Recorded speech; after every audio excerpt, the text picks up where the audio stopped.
All right, hello everyone. Welcome to the 6th episode of Brew Talk with Mr. Beer. My name is Robert Lewis, your host for today's show. And today I have a guest host, Ashley. She has been doing an amazing job in the Facebook group and is just an expert about anything that relates to home brewing in general. A lot of knowledge there. Like usual, we film live every week on Facebook from our office here in Tucson. So thank you everyone who's tuning in to watch us live. If you're not able to watch us live every week, you can find our episodes on our blog, mrbeer.com/blog, on our YouTube page, youtube.com/mrbeer, and on our Facebook page, facebook.com/mrbeer. While we're on the topic of social media, if you would please follow us on Facebook, Instagram, and subscribe to our YouTube page, we would appreciate that, and it'd keep you up to date on all things Mr. Beer. Also, if you want to join our Mr. Beer Brewing Society, it's a great place to hang out. Yes, lots of fun. Yes, chit chat, do all that fun stuff. Go to Facebook, search Mr. Beer's Brewing Society in the search bar, go to our page, scroll down to groups, click to join. We ask that you answer 3 questions, and then we'll let you in. If you do not answer the 3 questions, we will not let you in. It's just our little rule of making it a safe place for Mr. Beer. Yeah. If you're a first-time watcher of Brew Talk with Mr. Beer, welcome. We appreciate you joining us today. So before we dive into today's topic, let's talk about what we're drinking today. So I have our Egocentric Jerk, which is one of our clone recipes. Luckily, I killed the cake like 5 seconds ago, so people in the office will be very happy with me on that one. No, They'll be very upset. And then I have a Raspberry Imperial Cider that I actually started in March and am finally enjoying now. It's very tasty. Sounds amazing. All right, so today's topic, we're going to talk about hops. Ashley is a hop expert. So basically the topic is how adding hops at different times during the brewing process affects your beer. So this is a little more of an advanced topic today, something that we're going to start expanding greatly on in future episodes. I think we're going to try and do kind of a hop series that goes every other week, and we'll have Ashley back on to talk about the details about hops. So I think you can talk about that for days and days and days. Pretty much indefinitely. So what we'll do today will be a brief overview of hops and give you just kind of a little bit of information about it. And like I said, we'll dive into deeper topics in future episodes. So I think one of the most important parts when using hops in the brewing is selecting which hop to use. So can you kind of give us an overview about choosing the right hop to get the right desired effect? Yeah, well, the first thing you want to consider is what kind of beer are you making. There are styles that are more conducive to a more present hop character. For example, the first one that comes to mind for most people when we're talking about really hoppy beers is IPAs. For those, you're going to probably want to select something that's higher in alpha acids, which is the chemical within hops that makes them bitter.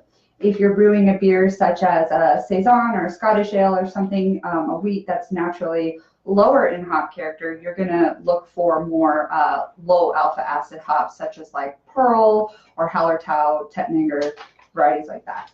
Cool. All right, so now the main thing you do when you're brewing with hops is you boil them. Does the volume of your boil affect the output of the hops in your beer? It actually does, and it goes a little bit against what would be, I guess, considered intuitive. So basically, if you have a smaller boil, you're going to need to put more hops in it in order to get all those bittering chemicals out of the hops themselves. If you have a larger boil, it's going to be a lot easier. There's going to be more surface area for the hop boil for the humulone to actually go out into. So you could use theoretically less hops in a bigger boil. Correct. Cool. I did not know that. Pro tip for the day. So when boiling your hops, how does the time and temperature affect the finished result? Well, hops need to be exposed to heat in order to release their alpha acids, the component that actually causes the bittering. So if you do a longer, hotter boil, you're going to get more alpha acids out of your hops, more humulone. If you do a shorter boil at a lower temperature, you will get less of those alpha acids, and you'll have a less bitter finished product. So now if you were to, let's say, from what I've been told, for doing like a 60-minute boil, that's more for getting bittering, right? Correct. And you'll see a lot of these beers on the market that are hopped multiple times throughout a schedule with the same hop. And the reason for that is that at certain schedules, certain time durations and temperatures, you'll get certain flavors out of the same hop. That's why you'll see the same hop added multiple times on different time schedules, because while one length of time and one temperature might bring out a certain flavor profile, it can completely eliminate others. Okay. So now going to go off script here. So if you are boiling for less than 60 minutes, let's say you're in like a 30-minute boil, will you still get some bitterness, or? You will still get some bitterness. And if you're wanting, depending on why you're wanting to do a shorter boil, if it's because you actually want less bitterness or because there's some other kind of time constraint or some other kind of reason, you can adjust the amount of hops and the level of alpha acids in the hop variety that you're using to kind of fine tune that to your preference. Okay. And I think this goes back to some of the clone recipes that we created too, because some of those call for a bigger boil to get you some more of that bitterness than you would normally get from doing the standard 4-cup boil. So usually I think the standard is 60 minutes to get like an IPA Correct. bitterness. Anything less, you'll get a little bit more aroma out of it. 60 minutes will get you up into the 50s usually, IBU wise. Of course, that can vary depending on what hop variety you're using, and then also there are some other variables with water pH and content and all those things that can have something to do with it too. I love the longer hop boils because I love the IPAs. He's a hophead. Yes. I am too. Yes. All right. So I think probably the last thing you can do with hops is dry hopping. I think this is a very popular term among craft beers, among home brewers nowadays. So what is the process and what does it do to your beer? So dry hopping is usually when hops are added to the secondary stage of fermentation. In our case, it would be the second of the 2 weeks. So it'd be the last part of the 14 days, the last 7 of the 14 days that you would add the hops, and those would go directly into the fermenter. And dry hopping imparts little to no bitterness. It helps to maintain any of those flavor profiles. So hop varieties that are high in things like citrus or tropical flavors really benefit from being used in a dry hopping method because the heat doesn't erode their flavor profile.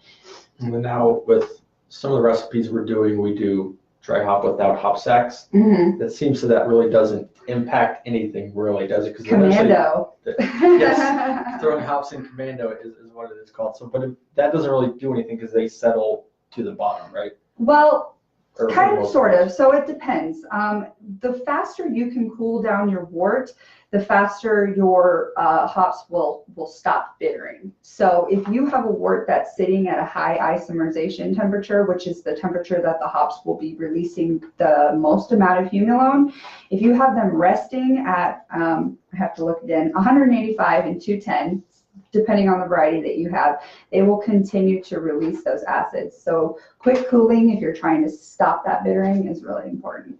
Okay, well, that about sums it up for today's episode. If you guys have any questions, please comment on the video, comment on our YouTube page, or send customer service a chat or an email, and have Ashley respond back to you directly for any of your hop questions. We appreciate you taking the time to watch us today. Hope you learned something, as I learned a lot today, or just had a good time.